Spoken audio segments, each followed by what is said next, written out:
এটা পৃথিবীর সব থেকে জনমানবহীন জায়গা অ্যান্টার্কটিকা, আর এখানেই তিনজন বিজ্ঞানী তাদের রিসার্চের জন্য স্যাম্পল কালেক্ট করতে এসেছেন। তাদের মধ্যে একজন হলো জোসেফ, যে কিনা বাইরের একটা যন্ত্রের সাহায্যে বরফ সংগ্রহ করছিল। ঠিক তখনই সেখানে বরফে একটা ফাটল ধরতে শুরু করে, যা কর্মব্যস্ত জোসেনের নজরে আসে না, কিন্তু ফাটল কিছুটা বাড়লে জোসেন বুঝতে পারে কোনো একটা সমস্যা অবশ্যই হয়েছে। ভিতরে থাকা আরো দুজন বিজ্ঞানী জ্যাক ও ফ্র্যাঙ্ক অদ্ভুত কিছু শব্দ শুনে বাহিরে বেরিয়ে আসে। বাহিরে এসে তারা লক্ষ্য করে বরফের বিস্তার ভাঙতে শুরু করেছে। জোসেনের বোঝে ওঠার আগে তার পায়ের নিচের বরফ ভাঙতে শুরু করে, যার ফলে সে কিছুটা নিচে পড়ে যায়। ওই দুজন বিজ্ঞানী তাকে টেনে উপরে তোলে, কিন্তু তার কিছুক্ষণ পরেই সেখানকার বরফ অতল গভীরে হারিয়ে যায়। উপরে ওঠানোর পর জ্যাক দেখতে পায় তাদের কালেক্ট করা স্যাম্পল ফাটলের ওপাশে পড়ে আছে, যা কিছুক্ষণের মধ্যেই হয়তোবা বিলীন হয়ে যাবে। তাই সে ওগুলোকে আনতে ওপারে ঝাঁপিয়ে পড়ে, কিন্তু সময় যত পার হচ্ছিল সেই ফাটলটা আরো বড় হচ্ছে। তাই এখানে থাকাটা তাদের জন্য বেশ বিপজ্জনক। কিন্তু এতক্ষণে ফাটলটা এতটাই চওড়া হয়ে গিয়েছে যে তার এখানে এই পারে আসাটা খুবই ঝুঁকিপূর্ণ হয়ে পড়ে। তারপরেও সে বুকে সাহস সঞ্চার করে লাফিয়ে পড়ে। জ্যাক এপারে এসে পৌঁছাতে পারলেও নিরাপদ স্থানে যেতে না পেরে বরফ ভেঙে যাওয়ার ফলে সে নিচে পড়ে যায়, যা দেখে বাকিরা মনে করে যে জ্যাক হয়তোবা মারা গিয়েছে। কিন্তু পরক্ষণেই তারা দেখতে পায় সে একটা কুড়ালের সাহায্যে বরফে ঝুলে আছে। তাই তারা কোনো রকমে হাত ধরে তাকে উপরে ওঠায়। সেই বরফের স্যাম্পলগুলো নিয়ে সেই রিসার্চ করতে শুরু করে। তখন সেই বরফের মধ্যে কিছুটা বিষাক্ত গ্যাস লক্ষ্য করা যায়, এবং সে আরো জানতে পারে বেশ অনেক বছর আগে পৃথিবীতে এক বরফ যুগ এসেছিল, যার কারণ ছিল পৃথিবীর তাপমাত্রা বেড়ে যাওয়া এবং জলবায়ুর পরিবর্তন, যেমনটা বর্তমানেও হচ্ছে। আর এমনটা চলতে থাকলে ভবিষ্যতে পৃথিবীতে বাস্তবে এমন একটা যুগ আসতে পারে। আর হ্যাঁ, আজকের এই সিনেমাতে আমরা সেই কল্পনার একটা বাস্তব রূপ দেখতে পাবো, যেখানে পৃথিবীর তাপমাত্রা -150 ডিগ্রিতে নেমে আসে, আর মানব জাতির অস্তিত্ব তখন এক চরম পর্যায়ে পৌঁছায়। আমি বলে রাখি, আমাদের বাসাবাড়িতে যে ডিপ ফ্রিজ আছে সেগুলোর তাপমাত্রা বেশি হলে -25 কি 20 থাকে। সেখানে এই সিনেমায় পৃথিবীর তাপমাত্রা নেমে গিয়েছিল -150-এ। তখন শুধুমাত্র মানুষ নিজেদের অস্তিত্ব রক্ষার্থে কি করেছিল, আর সেই বরফ যুগের শুরু এবং শেষটা কেমন ছিল, সেই সম্পূর্ণ ঘটনা নিয়ে 2004 সালের দিকে একটা সিনেমা মুক্তি পেয়েছিল, যার নাম দ্য ডে আফটার টুমরো। দেখতে থাকুন, সেই গল্পটাই আজকে আমি আপনাকে দেখাবো। তাহলে চলুন ডুব দেওয়া যাক আজকের গল্পের গভীরে। এরপর সেই ঘটনার পর তারা ভারতের দিল্লিতে এক কনফারেন্সে যায়, যেখানে পৃথিবীর বড় বড় বিজ্ঞানী এবং রাষ্ট্রনেতারা ছিল। সেখানে গিয়ে সে তাদেরকে ভবিষ্যতের ভয়াবহ দুর্যোগ সম্পর্কে জানায় এবং এই ব্যাপারে দ্রুত কোনো একটি স্টেপ ফলো করার কথা বলে। আর এই ঝড় সামনের 100 বছরের মধ্যেই পৃথিবীতে আঘাত হানবে, ফলে পুরো পৃথিবী ঢেকে যাবে বরফের চাদরে। কিন্তু সেখানে উপস্থিত বিজ্ঞানীরা এই বিষয়ে কোনো মাথাই ঘামাচ্ছে না, যেমনটা বর্তমানে হচ্ছে। তাদের মতবাদ অনুযায়ী ভবিষ্যতের সমস্যার কথা চিন্তা না করে বরং আজকের সমস্যার সমাধান করার কথা নিয়ে চিন্তা করা বলে উচিত মনে হয় তাদের। কিন্তু সেখানে থাকা একজন বিজ্ঞানী রিপসন তার কথাগুলো খুব ভালো করে মনোযোগ দিয়ে শুনছিল, কিন্তু সে সেখানে জ্যাকের পক্ষে কোনো কথা বলতে পারে না। কনফারেন্স শেষে জ্যাক যখন বাইরে বেরিয়ে আসে, ততক্ষণে ইন্ডিয়ায় বরফ পড়তে শুরু করে। দিল্লির মতো শহরে বরফ পড়াটা যতটা অস্বাভাবিক ততটাই ভয়ঙ্কর। রেপসন জ্যাকের পিছু পিছু এসে তার সাথে দেখা করে এবং তার পরিচয় দিয়ে বলে, আমি রেপসন, আমি একজন সমুদ্র বিজ্ঞানী। তুমি কনফারেন্সে যেসব সমস্যা নিয়ে কথা বলেছো আমি তার সাথে সম্পূর্ণ একমত, কিন্তু আমি সেখানে কোনো কথা বলিনি, কারণ তাদেরকে এই ব্যাপারে বলে কোনো লাভ নেই। যতদিন না তারা এই সমস্যার সম্মুখীন হবে ততদিন পর্যন্ত তারা কোনো স্টেপ নিবে না। এরপর তারা কথা বলতে বলতে সেখান থেকে চলে যায়। এটা হলো রিপসনের রিসার্চ সেন্টার, আর এরা দুজন হলো তার সহকারী। তাদের মধ্যে একজন তাদের রাডারে দেখতে পায় পৃথিবীর কোনো একটা প্রান্তে তাপমাত্রা 13 ডিগ্রি কমে গিয়েছে, যা কোনোভাবেই সম্ভব ছিল না। সে মনে করে মেশিনে হয়তোবা কোনো গোলমাল হয়েছে, কিন্তু সেখানে তারা ওগুলো রেখে ফুটবল খেলা দেখতে শুরু করে। সকাল থেকেই টোকিও জাপানে তুমুল বৃষ্টিপাত শুরু হয়, যার কারণ হলো সমুদ্রের পাশের তাপমাত্রা অস্বাভাবিকভাবে কমে যাওয়া। জাপানের আবহাওয়া অধিদপ্তর থেকে জানানো হয় কিছুক্ষণের মধ্যেই তুমুল ঝড় আসতে পারে, তাই সবাইকে নিজ নিজ বাড়িতে নিরাপদভাবে অবস্থান করার কথা বলা হয়। লোকজনকে সরিয়ে নেওয়ার জন্য পুলিশ মোতায়েন করা হয়, কিন্তু পরক্ষণে সেখানে তুমুল শিলাবৃষ্টি বর্ষণ হতে শুরু করে। লোকজন এদিক ওদিক ছুটাছুটি করে, পথিমধ্যে সেখানে অনেকেই আহত হয়, অনেকে বরফের নিচে চাপা পড়ে যায়, সেখানেই মারা যায়। প্রকৃতির এই বিরূপ আচরণ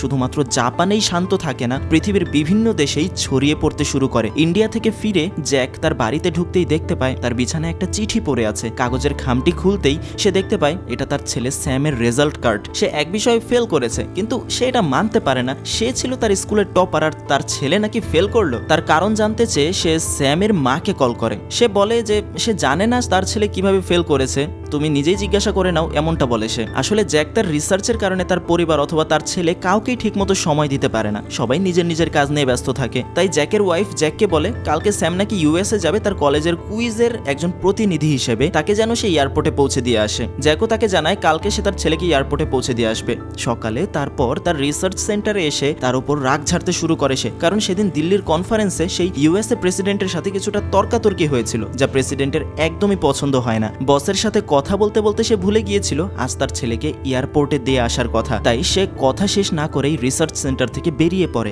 জ্যাক এসে পৌঁছাচ্ছে না দেখে স্যাম একটা ট্যাক্সি করে এয়ারপোর্টের উদ্দেশ্যে রওনা দিতে নেয়। ঠিক তখনই জ্যাক সেখানে এসে পৌঁছায়। জ্যাককে দেখে সে তার গাড়িতে উঠে পড়ে। যাত্রাপথে জ্যাক তার রেজাল্টের ব্যাপারে জিজ্ঞাসা করলে মনে মনে ম্যাথ করে সেটার উত্তর সে অ্যান্সার শিটে লিখে দেয়, কোনো প্রকার থিওরি লেখা ছাড়াই। তাই টিচার্স তার সব অঙ্ক নাকি কেটে দিয়েছে, মানে সে নিয়মের বাইরে গিয়ে অঙ্ক করে। অবশ্য তার অঙ্কের অ্যান্সার ঠিক আছে, কিন্তু সে মাঝখানের কিচ্ছু লেখে না, জাস্ট উত্তর লিখে দিয়ে আসছে। এই হলো তার অভ্যাস। মানে কি লেভেলের ব্রিলিয়েন্ট হলে ক্যালকুলেশনের ম্যাথ মনে মনে করে ফেলতে পারে। বাবা ও ছেলের কথোপকথন দেখে মনে হচ্ছিল তাদের মধ্যে সম্পর্ক অতটা ভালোভাবে গড়ে ওঠেনি, কারণ সে তার ছেলেকে ঠিকমতো সময় দেয়নি কখনো, কিন্তু সে তার পরিবারকে সবসময় ভালোবাসতো। গাড়ি থেকে বেরিয়ে যাওয়ার সময় স্যাম তার বাবাকে বাই পর্যন্ত বলে না। এতে জ্যাক বুঝতে পারে সে তার পরিবার থেকে কতটা দূরে চলে গিয়েছে। প্লেনে উঠে স্যাম তার স্কুল ফ্রেন্ড লরার সাথে বসে পড়ে। স্যাম মনে মনে লরাকে খুব পছন্দ করে, কিন্তু কখনো বলতে পারে না। প্লেনে যাত্রার কিছুক্ষণ পর আকাশে প্রচন্ড মাত্রায় ঝড় শুরু করে, যেখানে স্যাম প্রচন্ড ভয় পেয়ে যায়, কারণ তার হাইট ফোবিয়া রয়েছে।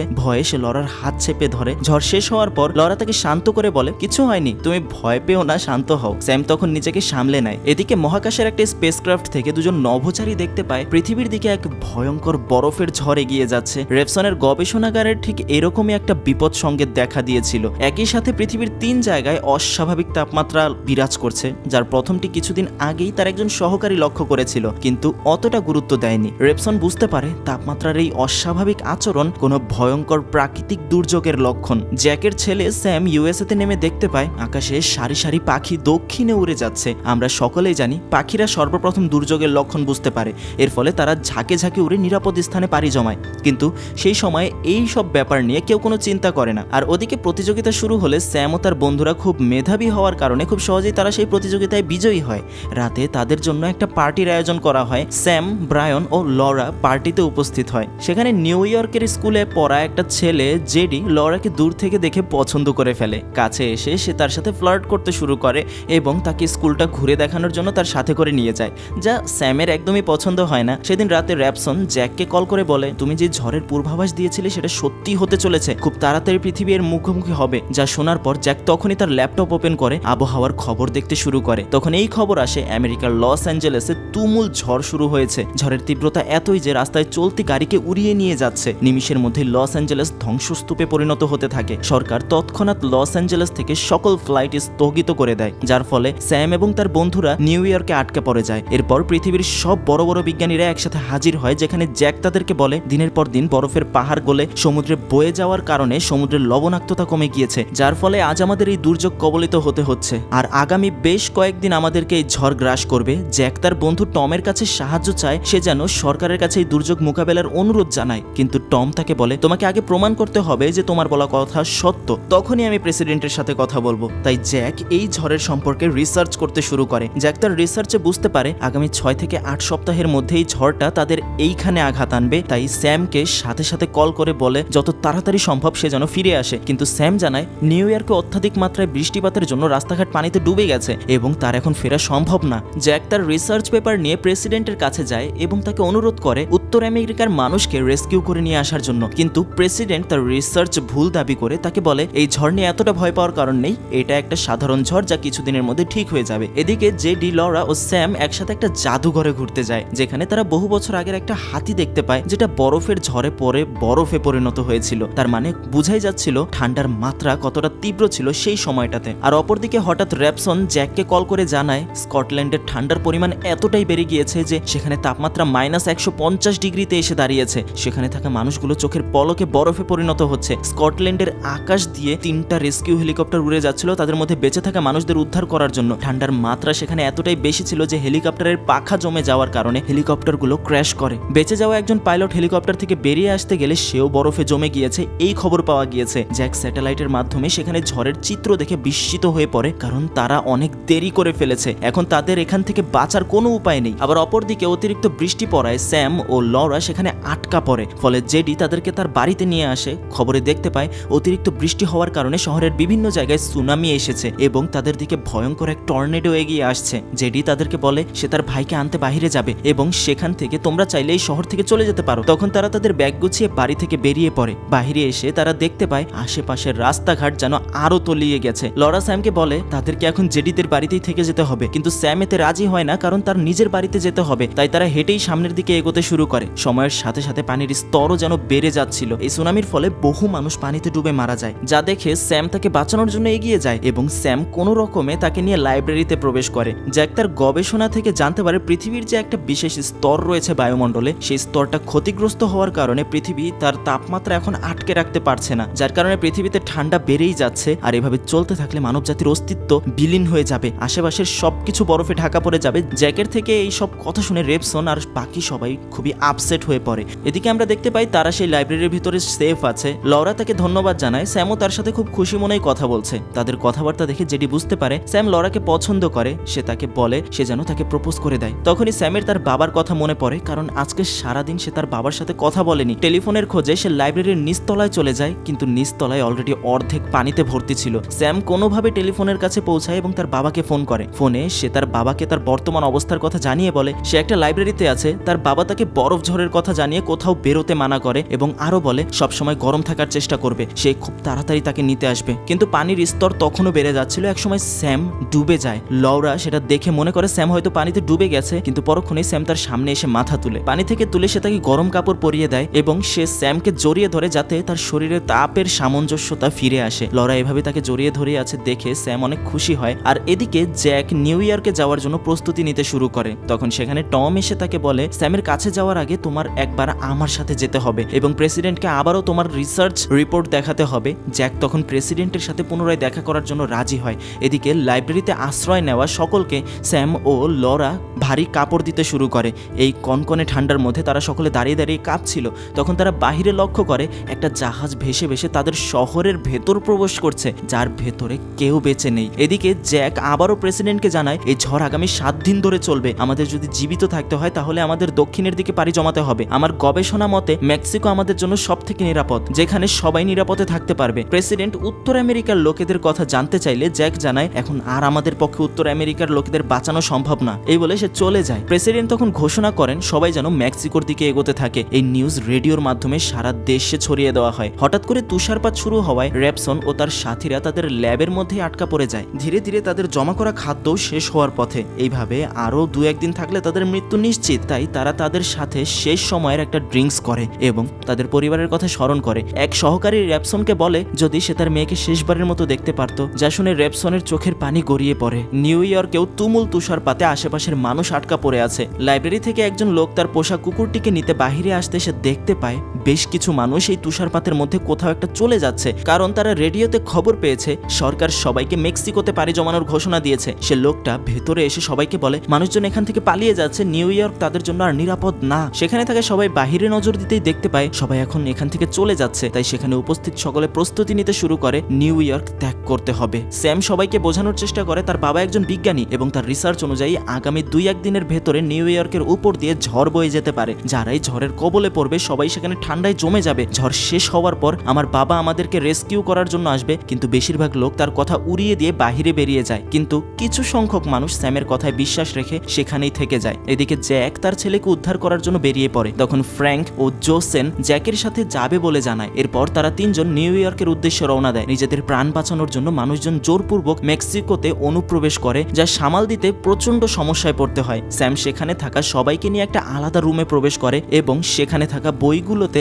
আগুন জ্বালিয়ে রুম থেকে যথাসম্ভব গরম রাখার চেষ্টা করে এবং লাইব্রেরিতে থাকা খাবারগুলো এক জায়গায় সংগ্রহ করতে থাকে যাতে তারা এখানে জীবিত থাকতে পারে যতদিন না পর্যন্ত তাদের কাছে কোনো সাহায্য আসে। এরপর আমরা দেখতে পাই সেই শহরের একটা হাসপাতাল, যেখানে 2 জন ডাক্তার এবং একজন রোগী সেই হাসপাতালে অবস্থান করছিল। বাকি সবাই ততক্ষণে সেখান থেকে চলে গিয়েছে। একজন অফিসার তাদেরকে রেস্কিউ করার জন্য বাহিরে দাঁড়িয়ে আছে, কিন্তু তাদের কাছে অ্যাম্বুলেন্স না থাকার কারণে রোগীকে নেওয়া সম্ভব নয় বলে জানায়। তখন লুসি নামের তাদের একজন ডাক্তার তাকে বলে তুমি একাই চলে যাও, আমি এভাবে একজন রোগীকে মৃত্যুর কোলে রেখে পালিয়ে যেতে পারবো না। এদিকে লরা লাইব্রেরি থেকে বই কালেক্ট করছিল, তার সাথে একটা মেয়েও ছিল। কথা বলার করার ফাঁকে লরা তাকে জানায় সেদিন সুনামির কবলে পড়ে তার পা কেটে যায়, যার কারণে আমার চলাচল করতে সমস্যা হচ্ছে। ব্রায়ান নামের একটা ছেলে অনবরত রেডিও নিয়ে নাড়াচাড়া করছিল, যদি কোনো সিগন্যাল পাওয়া যায়। রেডিওটি কিছু সময়ের জন্য ঠিক হলে ব্রায়ান জানতে পারে পুরো উত্তর আমেরিকায় ঝড় বইছে, পুরো শহর বরফে তলিয়ে গিয়েছে। ব্রায়ান স্যামকে বলে, এই পরিস্থিতিতে আমার মনে হয় না তোমার বাবা আমাদের কাছে পৌঁছাতে পারবে। স্যাম তাকে বলতে লাগে, আমার বাবার প্রতি আমার সম্পূর্ণ বিশ্বাস আছে, বাবা আমাকে খুঁজতে অবশ্যই এখানে আসবে। বাবার কাছ থেকে দূরে থাকলেও স্যাম তার বাবাকে অনেক ভালোবাসে এবং ভরসা করে। জ্যাক তার দুই বন্ধুকে নিয়ে নিউ ইয়র্কের পথে অনেকটাই এগিয়ে যায়, কিন্তু মাঝপথে তারা এক ঝড়ের সম্মুখীন হয় এবং তাদের গাড়িটি সেখানেই আটকে যায়। গাড়িটা নষ্ট হয়ে যাওয়ার কারণে তারা অনেক হতাশ হয়ে পড়ে, কিন্তু সমস্ত হতাশা দূরে সরিয়ে তারা হেঁটে যাওয়ার সিদ্ধান্ত নেয়। এদিকে যেসব লোকেরা লাইব্রেরি থেকে বেরিয়ে এসেছিল তাদের মধ্যে অনেকেই ঠান্ডায় মাঝপথে মারা যায়, আর যারা বেঁচে আছে তারা বিভিন্ন জায়গায় আগুন জ্বালিয়ে সার্ভাইভ করার চেষ্টা করছে, কিন্তু তাদের অবস্থা ক্রমশই খারাপ হচ্ছিল। জ্যাক, ফ্রাঙ্ক এবং জেসন হেঁটে এই প্রতিকূলতা মোকাবেলা করতে এগিয়ে যাচ্ছিল। হঠাৎ ফ্র্যাঙ্ক তার পায়ের নিচের বরফ ভেঙে নিচে পড়ে যায়। আসলে তারা বরফে ঢাকা একটা মলের গ্লাসের ওপর দিয়ে যাচ্ছিল, আর গ্লাস ভেঙে গিয়ে সে নিচে পড়ে যেতে নেয়। তারা একে অপরের সাথে নিজেদের দড়ি দিয়ে বেঁধে রাখার কারণে ফ্র্যাঙ্ক সেখানে ঝুলে থাকে, কিন্তু তার ভরের কারণে কাঁচ ক্রমশই ভাঙতে থাকে। তাই ফ্র্যাঙ্ক তাদেরকে বাঁচানোর জন্য দড়িটি কেটে দেয় এবং সে নিচে পড়ে যায়। বন্ধুদের বাঁচানোর জন্য সে নিজের জীবন বলিদান দিয়েছে। ফ্র্যাঙ্কের মৃত্যুতে তারা দুজন অনেক হতাশ হয়ে পড়ে। আরো একদিন এভাবেই কেটে যায়। আবার অপরদিকে সেদিন ডাক্তার এবং রোগীকে নেওয়ার জন্য একটা অ্যাম্বুলেন্স পাঠানো হয়। দিন দিন আশেপাশের অবস্থা আরো খারাপ হচ্ছিল। আমেরিকার প্রেসিডেন্টও ঝড়ের প্রকোপে পড়ে মারা যায়। এখন তার সব দায়িত্ব ভাইস প্রেসিডেন্টের কাছে। রাতে লরাকে একা শুয়ে থাকতে দেখে স্যাম তার কাছে আসে। লরার জ্বর এসেছে, সে তার সাথে কথা বলে মন ভালো করার চেষ্টা করে। এক পর্যায়ে সে তাকে বলে, আমি এই প্রতিযোগিতায় অংশ নিয়েছি কেবলমাত্র আমি যাতে তোমার কাছে থাকতে পারি, আমি তোমার সাথে সারা জীবন থাকতে চাই। লরা বুঝতে পারে স্যাম তাকে অনেক ভালোবাসে, তাই তখন তারা দুজন কিছুটা ঘনিষ্ঠ হয়। লরার অবস্থা ক্রমশই খারাপ হচ্ছিল, সবাই চেষ্টা করেও তার জ্ঞান ফেরাতে পারছিল না। তখন সেই মেয়েটা বলে ওঠে, লরা আমাকে কিছুদিন আগে বলেছিল সে তার পায়ে ব্যথা পেয়েছিল, যার জন্য তার অনেক সমস্যা পোহাতে হচ্ছিল। তারা তার পায়ের ক্ষতস্থান বের করতেই দেখতে পায় কেটে যাওয়া সেখানে ইনফেকশন হয়েছে। একজন মহিলা তাকে বলে, এই ইনফেকশন এমনিতে ঠিক হবে না, অ্যান্টিবায়োটিক দিতে হবে। কিন্তু এখন তারা অ্যান্টিবায়োটিক কোথায় পাবে? তখনই তাদের মাথায় আসে বাইরে তো একটা জাহাজ বরফে জমে আছে, জাহাজে তো অবশ্যই ওষুধ থাকবে। তাই স্যাম জাহাজে প্রবেশ করার প্রস্তুতি নিচ্ছিল। ব্রায়ান ও জেডি তাকে বলে তারাও তার সাথে যাবে। এরপর তারা বরফে চলার জন্য চেয়ার ভেঙে এক ধারের জুতো তৈরি করে। এদিকে মহাকাশ থেকে কিছু নভোচারী পৃথিবীতে সংকেত পাঠায় আগামী 1 ঘন্টার মধ্যে পৃথিবীতে তুষার ঝড় আরো একবার হানা দেবে। এদিকে জ্যাক ও জেসন এরপর আবারও পথ পাড়ি দিতে শুরু করে। হাঁটতে হাঁটতে এক পর্যায়ে জেসন অজ্ঞান হয়ে পড়ে যায়। জ্যাক জেসনকে কাঁধে বেঁধে করে নিয়ে লাইব্রেরির দিকে এগোতে শুরু করে। সামনে এক বিশাল ঝড় দেখে জ্যাক জেসনকে একটা রুমের ভিতর ধাক্কা দিয়ে ফেলে দেয় এবং সেও সেই রুমের ভেতর ঢুকে আশেপাশের জিনিসগুলো দিয়ে আগুন জ্বালাতে শুরু করে। আবার এইদিকে স্যাম, জেডি ও ব্রায়ানকে নিয়ে তারা জাহাজের ভিতর প্রবেশ করে। মেডিকেল রুমে ঢুকে তারা অ্যান্টিবায়োটিক সংগ্রহ করে। যেই না তারা জাহাজ থেকে বের হয়ে যেতে নেয়, ব্রায়ান তাকে বলে কিছু খাবার সংগ্রহ করতে হবে যাতে তারা আরো কিছুদিন সার্ভাইভ করতে পারে। খাবার কালেক্ট করতে গেলে একটা লুকিয়ে থাকা হায়না তাদের উপর আক্রমণ করে বসে। হায়না ঠান্ডা থেকে বাঁচার জন্য জাহাজের ভেতর লুকিয়ে থাকে। কিছু বুঝে ওঠার আগে হায়না জেডির পায়ে কামড় দিয়ে দেয়। কোন রকমে স্যাম তাকে হায়নার থেকে ছাড়িয়ে তার পায়ে কাপড় বেঁধে দেয়। তারা কিছুতেই সেখান থেকে বেরোতে পারছিল না, কারণ বাহিরে গেলেই হায়না তাদের সবার উপর আক্রমণ করে বসবে। তাই স্যাম একটা ফাঁদ বানায় যেখানে সে হায়নাটাকে তার পেছনে লেলিয়ে নিয়ে একটা রুমের ভেতরে বন্দি করে ফেলবে, আর এই সুযোগে তারা বেরিয়ে পড়বে। স্যাম বাহিরে তাকালে দেখতে পায় ঝড় তাদের দিকে ক্রমশ এগিয়ে আসছে, যা করার খুব তাড়াতাড়ি করতে হবে। এভাবে তারা জীবনের ঝুঁকি নিয়ে সেই হায়নাটাকে একটা রুমের ভেতর বন্দি করে ফেলে। এরপর তারা দুজন জেডিকে একটা লাইফ বোটের মাধ্যমে টেনে নিয়ে যেতে লাগে। সামনের সবকিছু জমতে দেখে স্যাম ও ব্রায়ান দ্রুত লাইব্রেরির দিকে যেতে শুরু করে। তারা যখন লাইব্রেরিতে প্রবেশ করে, লাইব্রেরিও তখন জমতে শুরু করে, যা দেখে তারা আবারও ঘাবড়ে যায়। অনেক চেষ্টার পর তারা অবশেষে সেই রুমের ভেতর প্রবেশ করে। এরপর তারা সেই ঘরের তাপমাত্রা বাড়ানোর জন্য আগুন বাড়াতে শুরু করে। কিছুক্ষণ পর জেসনের জ্ঞান ফিরে আসে। এদিকে জ্যাক তাকে জানায়, তুমি গত 2 ঘন্টা যাবত অজ্ঞান হয়ে পড়েছিলে। ঝড় থেমে যাওয়ার পর তারা আবার বেরিয়ে পড়ে লাইব্রেরির উদ্দেশ্যে। রাস্তায় তারা অনেকের লাশ পড়ে থাকতে দেখে, যারা ঠান্ডার প্রভাবে বরফে পরিণত হয়েছে। রাত হয়ে যাওয়ার কারণে তারা সেখানে ক্যাম্প লাগিয়ে অবস্থান করে। জেসন জ্যাককে জিজ্ঞাসা করে, আমরা কি সত্যি এই দুর্যোগ মোকাবেলা করতে বেঁচে থাকতে পারবো? জ্যাক তাকে আশ্বস্ত করে বলে, আমাদের পূর্বপুরুষ যেহেতু সার্ভাইভ করতে পেরেছিল, আমরা তাদের থেকে অনেক বুদ্ধিমান, আমরা পারবো, অবশ্যই পারবো। তারপর সে তাকে আবারও জিজ্ঞাসা করে, স্যাম কি এখনো বেঁচে আছে? তখন জ্যাক বলে, আমি ওকে কথা দিয়েছিলাম আমি আসবো, যে কোনো মূল্যে আমি ওর কাছে পৌঁছাবো। সকালবেলা জ্যাক দেখতে পায় পূর্ব দিকে সূর্য উদয় হয়েছে এবং বরফগুলো কিছুটা গলতে শুরু করেছে, মাটি দৃশ্যমান হয়েছে, যা দেখে সে সঙ্গে সঙ্গে জেসনকে উঠিয়ে লাইব্রেরির উদ্দেশ্যে বেরিয়ে পড়ে। লাইব্রেরিতে ঢুকে তারা স্যামকে খুঁজতে শুরু করে। জ্যাক স্যামকে জোরে জোরে ডাকতে থাকে, কিন্তু তারা তাদেরকে কোথাও খুঁজে পায় না। এক সময় তারা একটা দরজা দেখতে পায়, ওপাশ থেকে সেখানে আলোর রোশানি বেরিয়ে আসছিল। জ্যাক ও জেসন সেই দরজাটি ভাঙতে শুরু করে। দরজা ভেঙে তারা ওপাশে দেখতে পায় সবাই ঘুমিয়ে ঘুমিয়ে আছে। স্যাম ঘুম থেকে উঠে দেখতে পায় তার বাবা তাকে নিতে এসেছে, যা দেখে সে অনেক খুশি হয় এবং সে তাকে গিয়ে জড়িয়ে ধরে, বলে আমি জানতাম তুমি আসবে। টম জ্যাকের কথায় ভাইস প্রেসিডেন্টের কাছে যায় এবং তাকে জ্যাক এবং আরো অনেকের জীবিত থাকার কথা বলে এবং তাদেরকে রেস্কিউ করার জন্য অনুরোধ জানায়। ভাইস প্রেসিডেন্ট তাদের জীবিত হওয়ার কথা জানতে পেরে খুবই খুশি হয়, তাই তাড়াতাড়ি সেখানে তাদেরকে উদ্ধার করবে বলে জানায়। লুসি এবং সেই রোগীও সুস্থ হয়ে ওঠে। টম রেস্কিউ অফিসারদের সাথে নিউ ইয়র্কে যায় এবং তাদেরকে উদ্ধার করে। জ্যাক টমকে পুনরায় দেখতে পেয়ে খুবই খুশি হয়। ফেরার পথে তারা দেখতে পায় অসংখ্য মানুষ এই বিপর্যয়কে পাশ কাটিয়ে উঠেছে। স্যাম ও লরাকে একসাথে দেখে তার বাবা অনেক খুশি হয়। অসংখ্য মানুষ প্রকৃতির সাথে এই যুদ্ধে বিজয়ী হয়েছে। এরপর আমরা আবার মহাকাশযান থেকে পৃথিবীকে দেখতে পাই। পৃথিবীর আকাশ আজ পরিষ্কার। খুব তাড়াতাড়ি পৃথিবী হয়তো তার আগের অবস্থায় ফিরে আসবে আর মহাকাশ থেকেই আমাদের আজকে গল্পটা শেষ হয়ে যায়। তবে মনে রাখতে হবে জ্যাক যেমনটা বলেছিল তার রিসার্চ হতে যে আগামী 100 বছরের মধ্যে পৃথিবীতে আরো একটা বরফ যুগ আসবে। আর যুগ শব্দটা আমরা বুঝতেই পারছি যুগ শব্দটার অর্থ কি, অর্থাৎ সেই দুর্যোগ শুধুমাত্র কয়েকদিন নয় বরং অনেক বছর পর্যন্ত স্থায়ী হবে। আর সেই দুর্যোগ হতে মানুষের মোকাবেলা করে বেঁচে থাকতে হবে, সেই প্রস্তুতি নিয়ে রাখতে হবে, যার পূর্বাভাস এই সিনেমায় এই সময়টাতে দেওয়া হলো। তাই জলবায়ু বিষয়টা নিয়ে আমাদের সবার সচেতন হতে হবে। শুধুমাত্র আমাদের না, আমাদের পৃথিবীর বড় বড় সংস্থাগুলো অলরেডি কাজ করতে শুরু করেছে বিষয়টা নিয়ে, কিন্তু কতটুক এগোতে পারবে সেটা ভবিষ্যতেই দেখা যাবে। তা আমার উপস্থাপনায় গল্পটা কেমন লাগলো সেটা কমেন্ট করে জানাতে পারেন। নতুন হলে সাবস্ক্রাইব করুন। আর এই যে স্ক্রিনে আরো একটা ভিডিও ভেসে উঠেছে, এই ভিডিওটাও আপনার ভালো লাগবে, তাই ক্লিক করে দেখা শুরু করতে পারেন। অবশেষে ভিডিওটা আপনি এই পর্যন্ত দেখেছেন, সেজন্য আপনাকে অনেক ধন্যবাদ।